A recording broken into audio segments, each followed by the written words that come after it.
In the autumn of 1933, Hans Joachim Papst von Ohain, a 21-year-old physics doctoral student at the University of Göttingen, sat in his apartment sketching diagrams of a revolutionary aircraft propulsion system. The concept was elegant. Compress air using a turbine-driven compressor, inject fuel and ignite it, then exhaust the expanding gases through a second turbine that would power the compressor while generating forward thrust.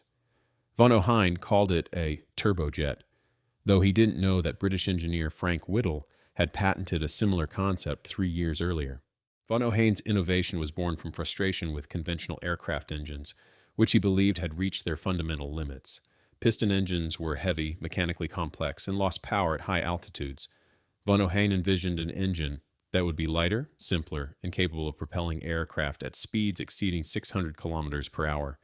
When he mentioned his ideas to professors and industry contacts, they smiled politely and dismissed turbo propulsion as theoretically interesting but practically impossible. Hans Joachim Papst von Ohain was born on December 14, 1911 in Dessau, Germany, into an aristocratic family. His father was a senior civil servant, and the family enjoyed comfortable circumstances despite the economic turmoil following World War I. Von Ohain showed early aptitude for mathematics and physics, enrolling at the University of Göttingen in 1930 to study physics. Göttingen was among the world's leading centers for theoretical physics, home to Werner Heisenberg, Max Born, and other luminaries who developed quantum mechanics.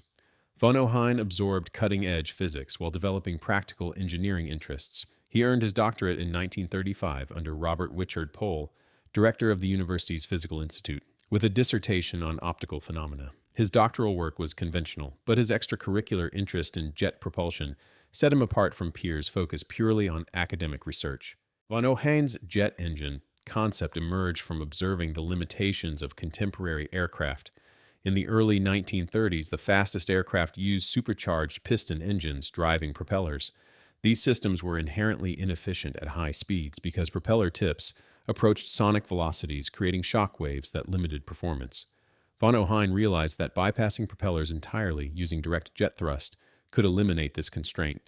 His initial concept featured a centrifugal compressor, annular combustion chamber, and radial turbine arranged compactly for aircraft installation. He sketched endlessly, calculating pressure ratios, turbine temperatures, and thrust outputs. The calculations suggested his engine could work, but building a working prototype required expertise in metallurgy, machining, and high-temperature materials that von Ohain lacked. He needed funding and industrial support.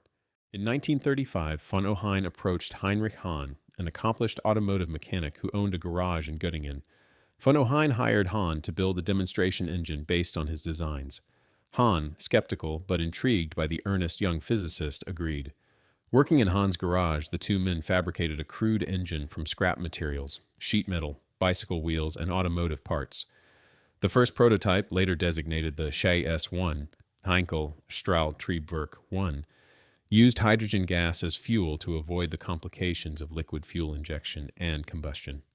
In early 1937, the HES-1 ran successfully on a test rig, demonstrating that the turbojet concept worked. The engine was primitive, inefficient, and far from flight-worthy, but it proved the fundamental principles. Von Ohain filed a patent application in 1936, describing his engine design in detail. With a working demonstration engine, von Ohain needed industrial backing to develop a practical aircraft engine. He approached several German aviation companies, including established engine manufacturers, and was repeatedly rejected. The companies focused on improving piston engines, an incremental approach offering predictable returns.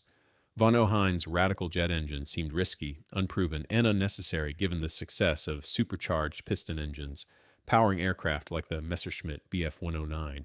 The rejections were polite but firm. Jet propulsion was theoretically interesting but commercially irrelevant. Von Ohain grew frustrated, understanding that his engine would remain a laboratory curiosity without significant investment in development and testing.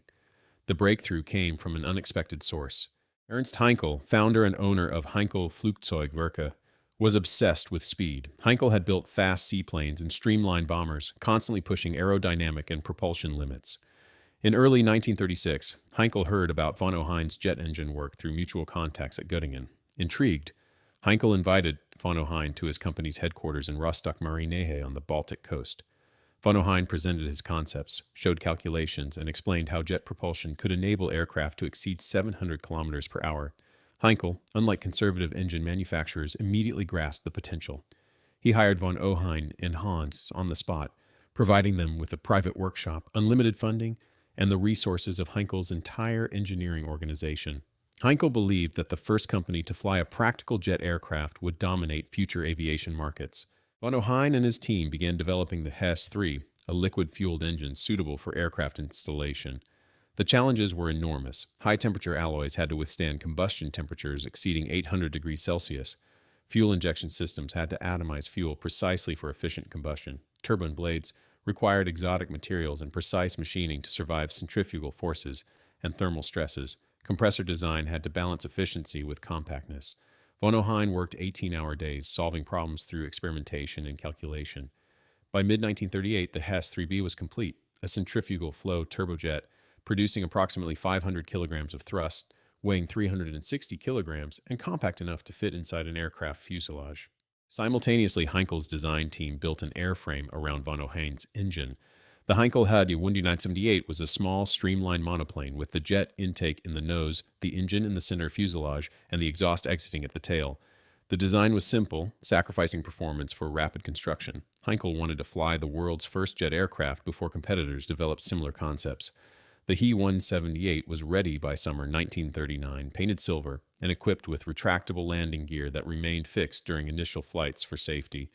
Test pilot Erich Warsitz, an experienced Heinkel pilot who had flown rocket-powered aircraft, was selected to make the first flight. On August 24, 1939, Warsitz attempted the He 178's first flight at Heinkel's Marienhof airfield. The engine started smoothly, producing a high-pitched whine unlike any piston engine. Warsitz accelerated down the runway, but at rotation speed, a bird strike damaged the air intake. Warsitz aborted, shutting down the engine and coasting to a stop. 3 days later, on August 27, 1939, Warsitz tried again. At 7 a.m., the HES-3B spooled up, and the He 178 accelerated rapidly. At 100 kilometers per hour, Warsitz pulled back on the stick, and the aircraft lifted smoothly into the morning sky. The flight lasted approximately 6 minutes, reaching an altitude of 600 meters and a speed of about 380 kilometers per hour before Warsitz landed safely. The world's first jet-powered aircraft had flown. The timing was catastrophic. 4 days after the He 178's first flight, Germany invaded Poland, beginning World War II.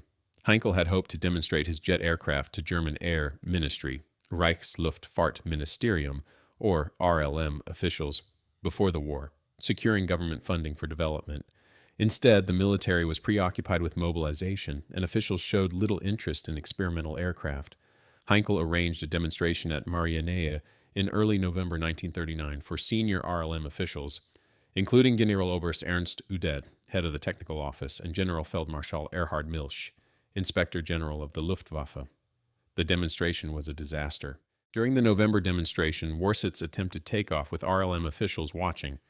The engine started, but fuel pump problems caused hesitation. Warsitz aborted the takeoff, rolling to a stop. Officials muttered impatiently. On the second attempt, a tire burst during the taxi, forcing another delay. Warsitz, desperate to salvage the demonstration, convinced mechanics to repair the tire quickly and tried again. This time, the He 178 took off and completed several high-speed circuits over the airfield.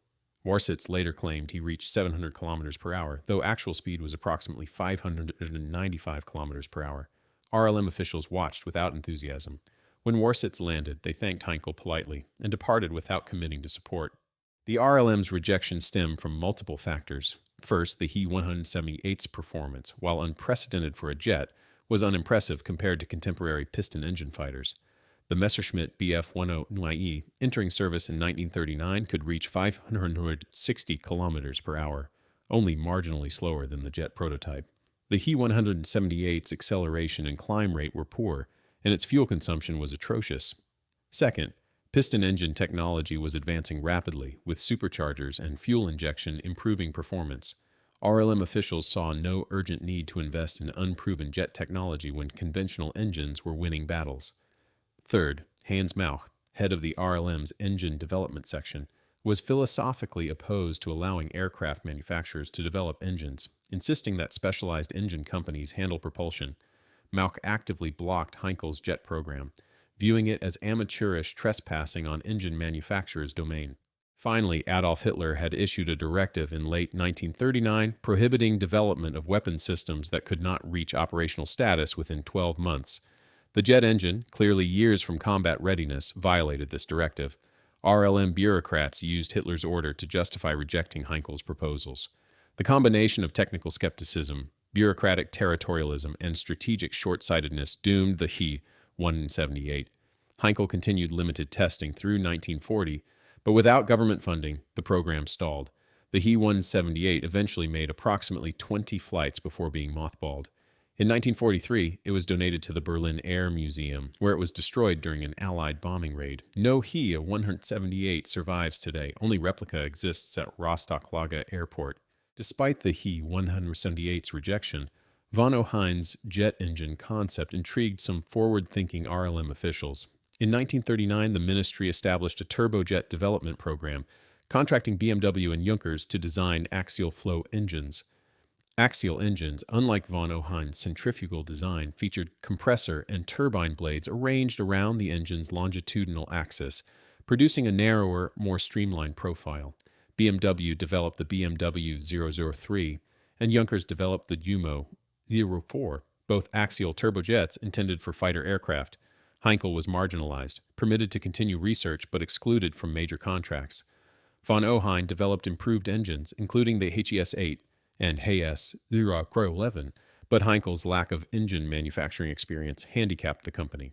Frank Whittle's parallel development in Britain followed a remarkably similar trajectory. Whittle, a Royal Air Force officer, had conceived a turbojet engine in 1929 and patented it in 1930, 3 years before von Ohain began his work. Whittle struggled for years to secure funding, rejected by the Air Ministry and private investors who considered jets impractical. In 1936, Whittle finally established Power Jets Limited with private backing, developing his engine in a small workshop. Whittle's engine ran successfully in April 1937, 6 months before von Ohain's HES-1. However, Whittle's aircraft, the Gloster E-28-39, didn't fly until May 15, 1941, over a year and a half after the He 178. Both men, working independently, arrived at similar solutions separated by national borders and wartime secrecy. The parallel development raises questions of priority and credit. Whittle patented first, tested first, but von Ohain flew first. Von Ohain later acknowledged reading Whittle's patents before designing his engine, though he claimed his work was independent. The debate over who invented the jet engine is complicated by the fact that both men built on earlier theoretical work, including proposals by Henri Coanda, Frank Whittle, and Sanford Moss. What distinguished Whittle and von Ohain was transforming theory into hardware and demonstrating that turbojets could power aircraft. Both men deserve recognition as jet engine pioneers, and both faced similar obstacles: institutional skepticism, funding shortages, and technical challenges that would have defeated less determined inventors. Von Ohain's greatest advantage over Whittle was Ernst Heinkel's unwavering support. Whittle spent years begging for funding, scrounging resources, and fighting bureaucracy. Von Ohain had immediate access to Heinkel's factories, engineers, and capital. This industrial support allowed von Ohain to develop flight-ready engines years before Whittle, despite starting later. The lesson was clear. Innovation requires not just brilliant ideas, but institutional backing. Von Ohain's jet flew first because Heinkel bet his company's resources on an unproven technology, while British authorities dithered, unwilling to risk funds on Whittle's radical concept. Heinkel's gamble, though commercially unsuccessful, secured Germany's place as the birthplace of jet aviation. While Heinkel struggled with the RLM, Messerschmitt AG developed the Me 262, a twin-engine jet fighter using Junkers Jumo 04 axial turbojets. The Me 262, designed in 1938 and first flown under jet power in July 1942, represented Germany's best hope for a combat-effective jet fighter. The aircraft was fast, heavily armed, and capable of outperforming any Allied piston-engine fighter. However, development delays, Allied bombing of factories, and Hitler's interference insisting the Me 262 be used as a bomber rather than interceptor delayed mass production. The first Me 262s entered combat in July 1944, 5 years after the G-178's pioneering flight. Over 1,400 were eventually built, though fewer than 300 saw combat due to fuel shortages, pilot training deficiencies, and the collapse of Germany's transportation infrastructure. The Me-262 shocked Allied pilots when encountered. American bomber crews reported German jets flashing past at speeds exceeding 500 miles per hour, too fast to intercept. The Me-262's four 30mm cannons could destroy a B-17 bomber with a single burst. Allied fighters, even advanced models like the P-51 Mustang, could not catch Me-262s in level flight. The jet's only vulnerabilities were during takeoff and landing, when speed dropped and Allied fighters could pounce. American commanders ordered fighter patrols near known Me-262 bases, catching jets at their most vulnerable. Despite these tactics, Me-262s achieved impressive kill ratios, destroying several Allied aircraft for every jet lost. Had Germany deployed Me-262s in large numbers earlier, the strategic bombing campaign might have been disrupted severely. Von Ohain's role in the Me-262's success was indirect but significant. His HS-1 and HS-3B engines proved that turbojets could work, encouraging the RLM to fund axial engine development by BMW and Junkers. Without von Ohain's pioneering demonstrations, German jet development might have started years later, or not at all. The Me-262's Jumo 04 engines incorporated lessons learned from von Ohain's centrifugal designs, particularly regarding combustion chamber design and turbine metallurgy. Von Ohain continued working at Heinkel throughout the war, developing advanced engines, including the HS-011, an axial turbojet producing 300 kilograms of thrust. The HS-011 was superior to the Jumo 004, but entered production too late to affect the war's outcome. After Germany's surrender in May 1945, American forces captured von Ohain and transported him to the United States under Operation Paperclip, a program recruiting German scientists and engineers. Von Ohain worked at Wright-Patterson Air Force Base in Ohio, advising the U.S. Air Force on jet propulsion. He became an American citizen and spent the next 4 decades contributing to jet engine development, including work on supersonic engines and advanced combustion systems. He received numerous honors, including induction into the National Aviation Hall of Fame in 1991 and the National Medal of Technology in 1993. Von Ohain remained modest about his achievements, insisting that he and Whittle were co-inventors who arrived at similar conclusions independently. Frank Whittle and Hans von Ohain met several times after the war, developing mutual respect and friendship despite having been wartime adversaries. Both men acknowledged that jet propulsion was an idea whose time had come, and that multiple inventors working independently would inevitably discover similar solutions. Whittle died in 1996 at age 89. 2 years before von Ohain, who died in 1998 at age 86. Both men lived to see jet engines transform aviation completely, powering commercial airliners, military fighters, and spacecraft. The technology they pioneered became so ubiquitous that few people using jet aircraft today know their names or appreciate the obstacles they overcame. The jet engine's development followed patterns seen throughout technological history. Watt's radar was dismissed until it saved Britain.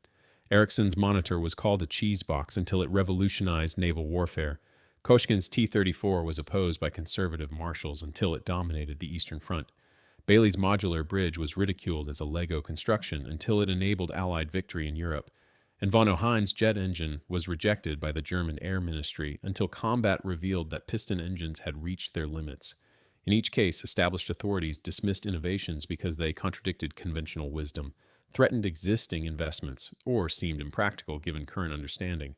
And in each case, reality eventually overwhelmed prejudice, forcing recognition of what visionaries had seen years earlier. Von Ohain's story illustrates how innovation depends on patronage. Without Ernst Heinkel's support, von Ohain would have remained an obscure physicist sketching jet engines in notebooks. Heinkel provided resources, expertise, and institutional legitimacy that transformed von Ohain's concepts into hardware. Heinkel's willingness to defy the Air Ministry, pursuing jet development privately when official support was denied, demonstrated entrepreneurial courage rare among industrialists. Heinkel lost the commercial jet engine market to Junkers and BMW, but he secured a place in history as the man who enabled the first jet flight. His support for von Ohain, driven by obsession with speed and willingness to take technological risks, made aviation history possible. The German Air Ministry's rejection of the She-178 stands as one of history's great strategic blunders. Had the RLM embraced jet propulsion in 1939, investing resources in development and production, Germany might have fielded combat-ready Me-262s by 1942, giving the Luftwaffe an insurmountable advantage over Allied air forces. The strategic bombing campaign that crippled German industry might have been defeated by jet interceptors, immune to fighter escort. the war's outcome might have been altered. The RLM's failure was not technical ignorance, but strategic myopia, prioritizing incremental improvements to proven technologies over revolutionary innovations that required patience and investment. The same conservatism that rejected von Ohain's jet engine also delayed Germany's rocket, radar, and nuclear programs, squandering technological leads and contributing to eventual defeat. Von Ohain's jet engine succeeded because it solved problems that piston engines couldn't. High-altitude flight, supersonic speeds, and long-range operation all favored jet propulsion. As aircraft performance demands increased, jets became not just advantageous, but necessary. By the 1950s, piston fighters were obsolete, replaced entirely by jets. Commercial aviation followed with the de Havilland Comet, inaugurating jet passenger service in 1952. Today, virtually all military and commercial aircraft use turbine engines derived from von Ohain's and Whittle's pioneering work. The transformation occurred within 2 decades of the He 178's first flight, a testament to how quickly revolutionary technologies can supplant established ones when advantages become undeniable. The young doctoral student sketching jet engines in 1933 could not have imagined the global transformation his work would catalyze. Von Ohain sought to build a better aircraft engine, solving technical problems that fascinated him intellectually. He had no grand vision of revolutionizing aviation or changing warfare, yet his methodical work, supported by Heinkel's entrepreneurial courage and vindicated by the He 178's historic flight, launched the jet age. The rejection by traditional aircraft manufacturers and the Air Ministry's skepticism could not prevent the inevitable. Jet propulsion was superior, and superiority eventually overwhelms resistance. Von Ohain's engine, dismissed as impractical by authorities invested in piston technology, became the standard against which all aircraft propulsion is measured. The student working in a garage with a mechanic proved wiser than industrial giants and military bureaucrats, and his jet engine changed the world.